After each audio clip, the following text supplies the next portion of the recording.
ओम शांति। 25 जुलाई 2022 के ईश्वरीय महावाक्य। पहले सुनते हैं मुरली के मुख्य पॉइंट्स। बाबा ने कहा, मैं ज्ञान का सागर हूँ और तुम ज्ञान सागर से निकली हुई नदियाँ। बाप तुमको जब ज्ञान अमृत पिलाते हैं तब तुम स्वर्ग में चले जाते हो। वैसे बाप सुख का सागर, प्यार का सागर भी है। तभी तो कहते आए हो, तेरी एक बूंद के प्यासे हम। लेकिन वास्तव में प्यार पिलाया नहीं जाता, किया जाता है। पतित पावन बाप तुमको कहते हैं, बच्चे अब पवित्र बनो तो तुमको राज तिलक मिलेगा। पतित भ्रष्टाचारी से पावन श्रेष्ठाचारी बनने वालों को ही राजाई मिलती है। ज्ञान सागर बाप ही आकर तुमको पवित्रता का कंगन बांधते हैं। यह बात है संगम की। रियलिटी में जो होता है उनका ही फिर यादगार मनाया जाता है। फिर बाबा ने कहा, मेरे को याद करने से तुम्हारे पास्ट के विकर्म विनाश हो जाएंगे और आगे भी कोई विकर्म नहीं होंगे, क्योंकि फिर तुम पवित्र ही रहेंगे। यह सबको समझाना चाहिए कि राखी बंधन है ही पवित्रता की निशानी। तुम इस काम शत्रु को जीतो तो पवित्र बन जाएंगे। जो ब्रह्मा मुख वंशावली हैं, वह जरूर कमल फूल समान ग्रस्त व्यवहार में रहते पवित्र बन बाप को याद करते रहेंगे, फिर वही उच्च पद पाते हैं। और लास्ट में बाबा ने कहा, अब पवित्र बन मुझे याद करो। तुम्हारे विकर्म विनाश होने का और कोई उपाय नहीं है। अगर सजाएं खाएंगे तो राजाई पद भी नहीं मिलेगा।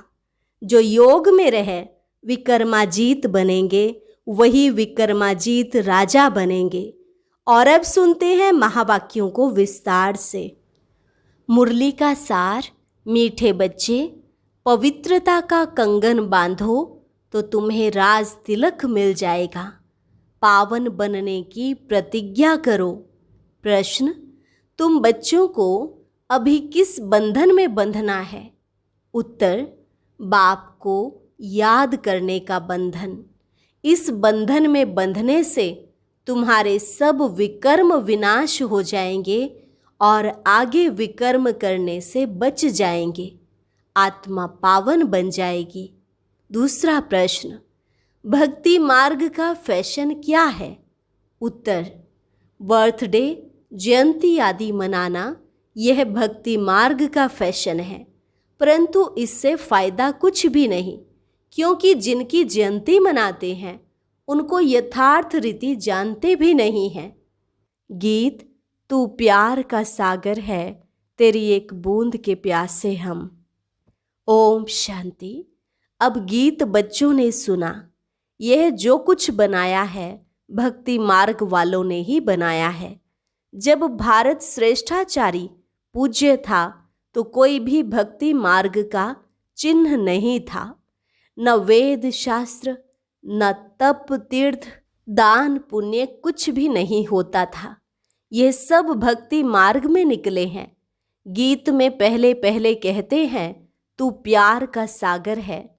जब एक बूंद पिलाते हैं तब हम यहाँ से पावन दुनिया में चले जाते हैं, परंतु प्यार पिलाया नहीं जाता, प्यार किया जाता है। ज्ञान अमृत पिलाते हैं।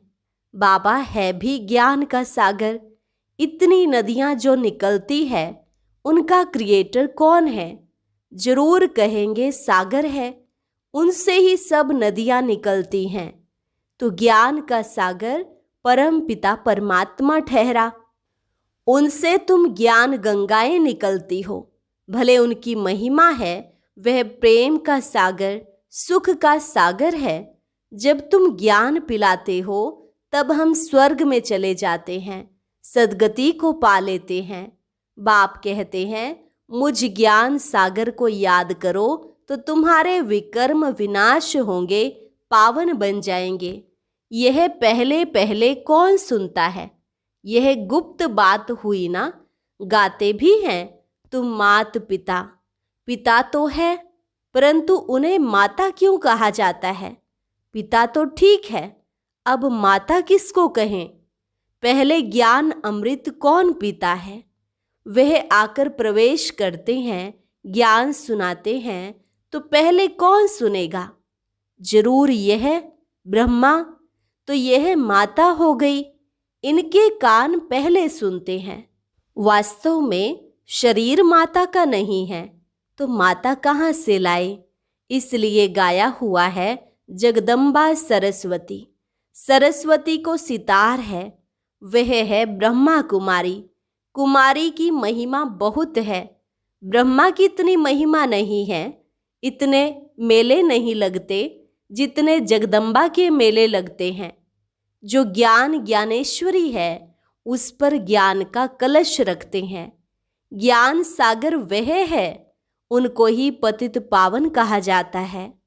पतित है कलयुगी दुनिया, पावन है सतयुगी दुनिया। सतयुग में है लक्ष्मी नारायण का राज्य। अब उन्हें यह राजाई का तिलक कैसे मिला? गाया जाता है, ज्ञान सागर जब आते हैं तब पवित्रता का कंगन बांधते हैं। बहन मुख्य गिनी जाती है, जो बैठ बहन और भाइयों को राखी बांधती है। पतित पावन बाप कहते हैं, तुम पवित्र बनो तो तुमको राज तिलक मिलेगा। यह बात है संगम की। जबकि मनुष्य पुकारते हैं, पतित पावन आओ, यहाँ तो राजाई है नहीं। बाप कहते हैं, तुम पतित भ्रष्टाचारी से पावन श्रेष्ठाचारी बनेंगे तो राजाई का तिलक तुमको मिलेगा। तिलक कोई दिया नहीं जाता है, यह तो समझाया जाता है। पतित दुनिया में तो है ही पतित का पतित पर राज्य। अब पावन बनने की प्रतिज्ञा करो। प्रतिज्ञा अक्षर भी कहने में आता है, लेकिन है ज्ञान की बात। बच्चे जानते हैं हम पतित पावन ज्ञान सागर बाप के बच्चे बने हैं, तो जरूर हमको पावन बनना होगा। बाकी तो रक्षाबंधन के दिन राखी बांधने व तिलक देने का सवाल नहीं उठता है। तुम तिलक कहाँ देते हो? भक्ति मार्ग में रस्म निकाल दी है, अर्थ तो कुछ भी समझते नहीं है। राज तिलक कब और किसको मिला, यहाँ तो है सारी ज्ञान की बात। तो तुमको जाकर समझाना है, यह तुम ब्राह्मणों का काम है। वह जो बहन भाइयों को राखी बांधती है, परंतु वह खुद पवित्र थोड़े ही रहती है। पहले कुमारी है तो पावन है, फिर पतित बन पड़ती है। माताएं कन्याएं दोनों राखी बांधने जाती हैं, तो क्या दोनों पवित्र हैं? माता तो है ही अपवित्र, तो अपवित्र को अपवित्र राखी बांधे तो फायदा कुछ भी नहीं होता। रियलिटी में जो होता है उनका फिर यादगार मनाया जाता है। जैसे कृष्ण जयंती हो गई, फिर बाद में बैठकर मनाते हैं। यादगार अथवा बर्थडे मनाना यह तो एक फैशन पड़ गया है, इसमें तो कुछ फायदा नहीं सिवाय खर्चे के। शिव जयंती मनाते हैं अर्थात बर्थडे मनाते हैं, परंतु उन्हों को तो कुछ पता नहीं है शिवरात्रि व शिव जयंती रियल में कब हुई थी। रियलिटी से फायदा होता है, अनरियलिटी से नुकसान ही होता है। यह है ही झूठी दुनिया। राखी उत्सव भी झूठा मनाते हैं, वास्तव में है पवित्रता की बात। पवित्रता की ही प्रतिज्ञा की जाती है। यह तो अभी शुरू हुआ है, पहले तो यह भी नहीं जानते थे कि पतित पावन कौन है, वह कैसे आकर राखी बांधते हैं। तो तुम कभी पतित नहीं बनना। तुम भी सबको यही कहते हो, आज से प्रतिज्ञा करो, हम पावन बनाने वाले बाप से स्वर्ग का स्वराज्य लेंगे, पावन जरूर बनेंगे। पतित बनाने वाले रावण की सेना बड़ी तंग करती है। बाप कहते हैं, अब तुम मेरी याद से पावन बनते जाएंगे, विकर्म भस्म होंगे। भगवान उवाच, मामेकम याद करो, तो इस योग अग्नि से तुम पवित्र बनोगे। इसमें तो राखी की कोई बात ही नहीं। पतित पावन बाप कहते हैं, मेरे को याद करने से तुम्हारे पास्ट के विकर्म विनाश हो जाएंगे और आगे भी कोई विकर्म नहीं होंगे, क्योंकि तुम पवित्र ही रहेंगे। तुम कितना अच्छी रीति समझाते हो। ब्रह्मा कुमार अथवा कुमारियां, पुरुष भी तो ब्रह्मा कुमार है ना। महिमा माता को दे दी है। माता गुरु तो एक हो भी नहीं सकती। यह प्रवृत्ति का मार्ग है। त्योहार जो मनाते आते हैं वे अंधश्रद्धा से कर लेते हैं, पैसा कमाने के लिए। आगे ब्राह्मण लोग तो एक ही किस्म की राखी ले जाते थे, मेल फीमेल सबको बांधते थे, एक पैसा मिल जाता था। कोई साहूकार आना दो आना देते थे, कोई बड़ा साहूकार होता था तो 1 रुपया देते थे। अभी क्या कर दिया है, बहन राखी बांध तिलक देती है, फिर भाई बहन को अच्छी खर्ची देते हैं, गिन्नी भी देंगे, 50 रुपया भी दे देते हैं। रस्म ही बदल गई है ब्राह्मण का काम। तुम तो हो सच्चे ब्राह्मण मुख वंशावली, वह तो है कुख वंशावली। तुम ब्राह्मण ही देवता बनते हो। ब्राह्मण बन फिर पावन बनना शुरू करते हो। पतित पावन है ही एक बाप। अब कन्या राखी बांधने जाती है, फिर अगर जाकर अपवित्र बनती है तो तिलक तो गुम हो जाता है, राजाई मिलती नहीं। यहाँ तो परम पिता परमात्मा ऑर्डिनेंस निकालते हैं कि जो पवित्र बनेंगे वह पवित्र दुनिया के मालिक बनेंगे। पावन तो सिर्फ तुम बनते हो। तो तुमको पहले पहले यह समझाना चाहिए कि राखी बंधन है ही पवित्रता की निशानी। तुम इस काम शत्रु को जीतो तो तुम पवित्र बन जाएंगे। मुझे याद करते रहो। याद का बंधन बड़ा कड़ा है, क्योंकि जन्म जन्मांतर के पापों का बोझा सिर पर है। यह बाप ही समझाते हैं कि सतयुग से त्रेता तक तुम पवित्र थे, पवित्र स्वराज्य था। वह कैसे स्वराज्य पाया?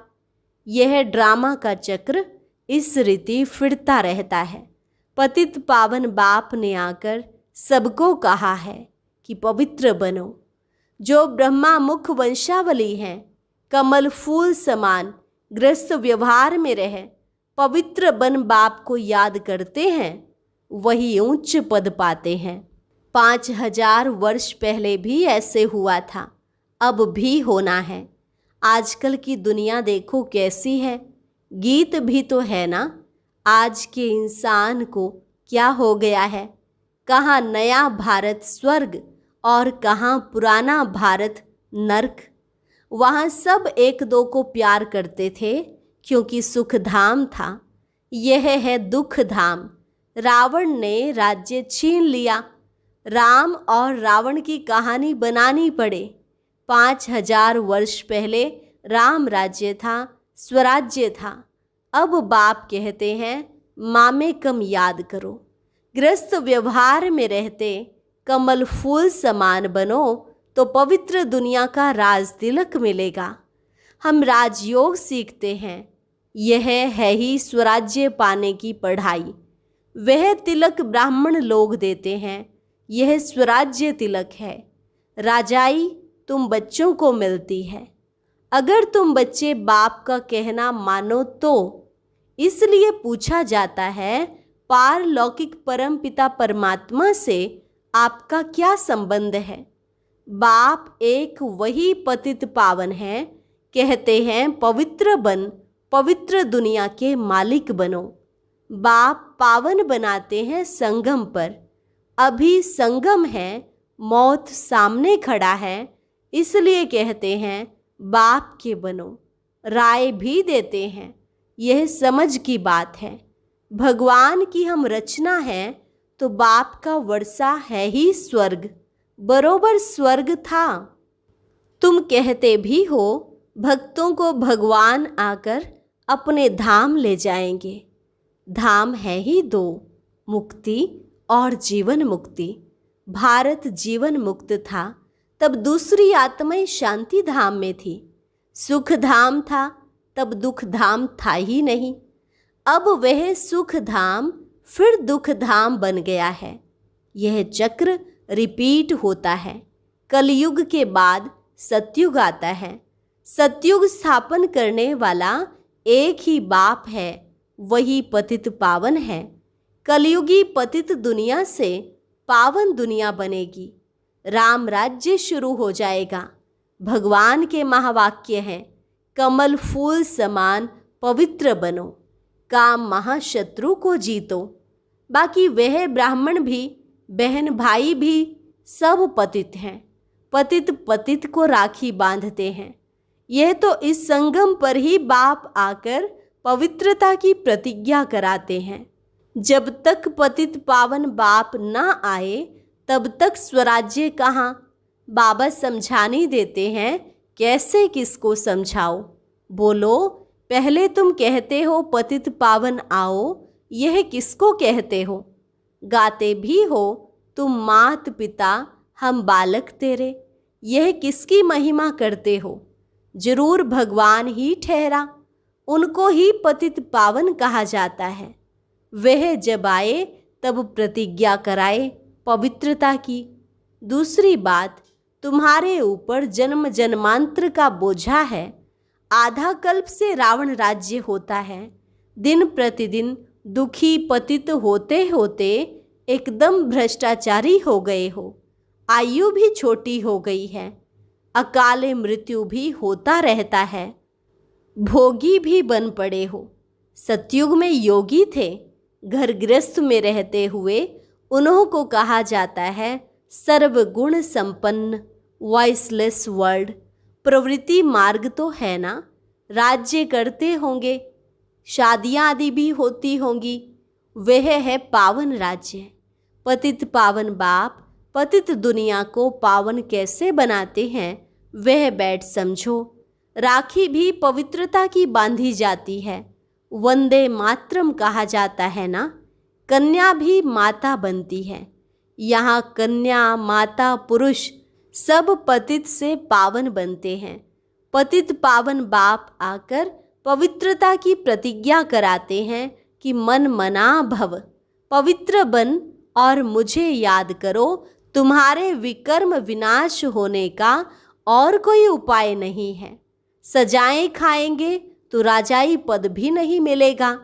जो योग में रहे विकर्माजीत बनेंगे, वही विकर्माजीत राजा बनेंगे। विकर्माजीत का संवत 1 से 2500 वर्ष तक, फिर विक्रम राजा का संवत 2500 वर्ष से 5000 वर्ष तक। मनुष्य संवत को नहीं जानते।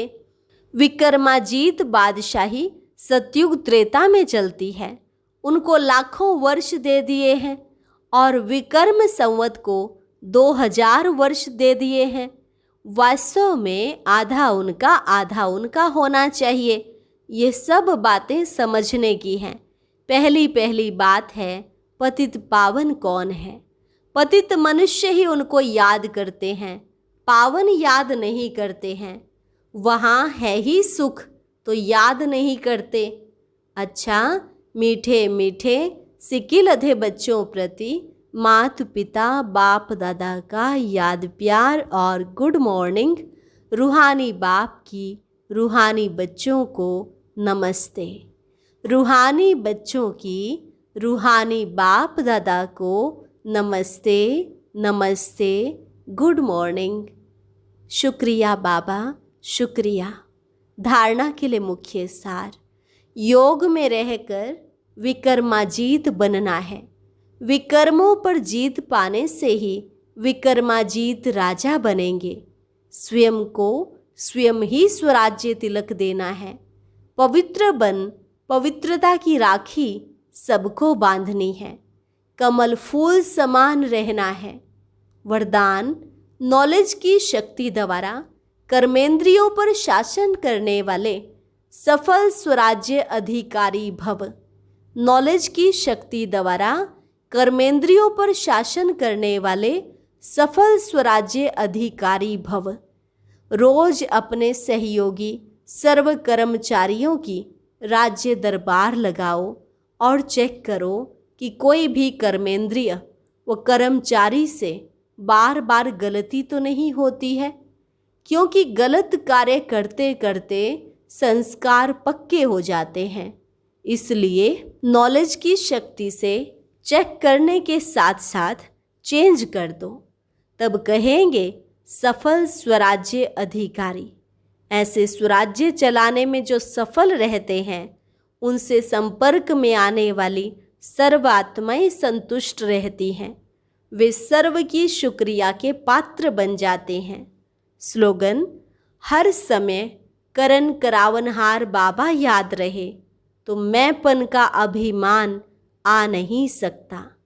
हर समय करन करावनहार बाबा याद रहे तो मैंपन का अभिमान आ नहीं सकता।